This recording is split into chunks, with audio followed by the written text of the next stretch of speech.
গত ৯ জানুয়ারি বরিশাল মেট্রোপলিটন পুলিশের কাউনিয়া থানা একটা জিডি হয়, হারানো জিডি।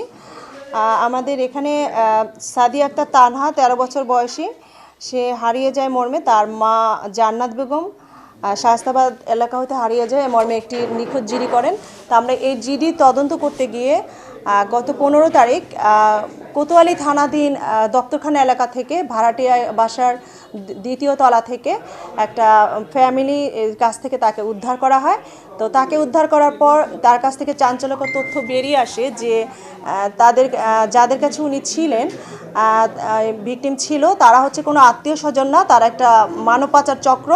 তারা বিভিন্ন মেয়েদেরকে এরকম ফুসলিয়ে নিয়ে গিয়ে ইতিমধ্যে নকল এনআইডি তৈরি করে সাদিয়া আক্তার তানহার তাকে দুবাই পাচার করে দেবে পতিতাবৃত্তির উদ্দেশ্যে। এরকম করে তার সব কিছু রেডি, পাসপোর্ট রেডি করা হয়েছে। শীঘ্রই তাকে দেশের বাইরে পাচার করে দেওয়া হবে। তো আমরা উদ্ধার করার পর এগুলো জানতে পারি। এরপর ৩ জন অ্যারেস্ট আছেন, জুথি, সুইটি এবং আলামিন। এরা হচ্ছে একটা চক্র, নকল এনআইডি তৈরি করে বিভিন্ন জায়গা থেকে তারা এরকম আত্মীয় স্বজন পরিচয় দিয়ে ভাড়া থেকে দেশের বাইরে এরকম মেয়েদের পাচার করে দিচ্ছে।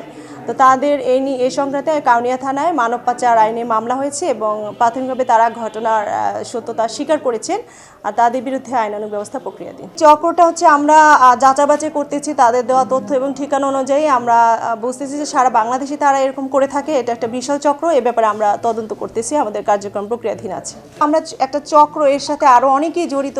কোথা থেকে সে নকল এনআইডি তৈরি করলো, পাসপোর্ট তৈরি করলো, বিষয়টা নিয়ে কাজ করলে আমরা আশা করি যে বিশাল একটা চক্র যারা আছে এর সাথে জড়িত সবাই বেরিয়ে আসবে।